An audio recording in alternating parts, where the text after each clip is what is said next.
Egbema, history, people and culture. Egbema is geographically situated on longitude 5.35 degrees north and latitude 6.40 degrees east. Bounded on the east by Awara, on the west by Indoni, on the north by Oguta, and on the south by the Oba Kingdom. Egbema is an ethnic group with the following towns, villages, and settlements in no particular order: Okuji, Ogada Okuji, Mbede, Ebe Mbede, Aga, Ebe Aga, Abacheke, Ogada Abacheke, Abeji, Ogada Abeji, Umudike, Ebe Umudike, Ete Ekuru, Ebe Ete Ekuru, Mmahu, Ogada Mmahu, Ekuba, Ebe Ekuba, Obiakpu, Ubokofia, Mbara, Oforola, Umuoji, Obeakpu, Nwari, Ukuba, Aliocha, Okpaji, Mbatako, Obumize, Ubomuku, Opuoma, Ogada Opuoma, Ibocha, Eluanwari. Some settlements have gone extinct.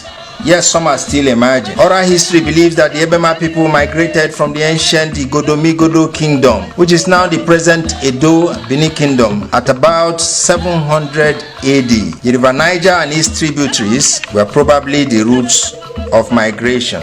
Our cultural endowments. Egbema Alenso boasts of its cultural heritage, which is rich in content and character. Our language is unique and it is called Egbema language. It is not an offshoot or a dialect of any other language. There are semblances of dialectical contiguity with our closest neighbors of Igbo, Oba, and Ndoni. Yet, the uniqueness of the Egbema language and idiosyncrasies stand out. Our greeting, Madi for the male and Maduo for the female, make the difference. It helps you understand your roots. Our age group system is unbeatable and an essential part of our administrative structure. We are called Alenso because of our loud knack for holiness, and which sake many infractions constitute taboos, punishable with severe sanctions, but may not necessarily be so severe with our immediate neighbors. Such infractions as theft, incest, adultery, homosexuality, witchcraft, murder, evil plots against a fellow Egbema person are punishable, sometimes by death, which was why we had the Olili, the traditional Supreme Court. Some other minor offenses, like a man crossing a married woman's spread legs, touching a married woman on any of her sensitive parts, amorous play with a sister, family member, or close relation by a man is considered sacrilege and punishable with fines of a goat, yams, and other items, or cash, as may be prescribed by the traditional court. Any woman who sees the Okoroshi masquerade is liable to heavy sanctions or death. Even animals are not spared. A cock crowing at the wrong time is punishable by death. A sheep crossbreeding with a goat faces the death sentence, and many others. Our traditional dress code is beautiful and suiting to our temperate climate. The men adorn the George wrapper with suitable dress on top, and the married women with their two-piece wrapper as a sign of their marital identity. Unmarried girls may only tie a one-piece wrapper or wear skirts, gowns, and so on. Trousers, bomb shorts, leggings, quarter shorts, and the like were traditionally forbidden until the influence of Western culture. Our occupation. We're traditionally farmers, fishers, and hunters. Egbema is occupationally classified as Oru and Eluale people because of the preponderance of their dominant occupations. The Orus are predominantly fisher folk, while the Eluales are predominantly farmers and palm wine tappers. Egbema farmlands are very fertile and hardly require fertilizer for a good yield. We are large producers of cassava, rubber, and yams. Palm oil produced in Egbema are the best in this part of the world. The clay potentials of our land are yet untapped. Our streams, rivers, and lakes are our pride in aquatic splendor. The popular Abara and Ukutu fishing festivals are our tourist potentials. Egbema is indeed ready for a government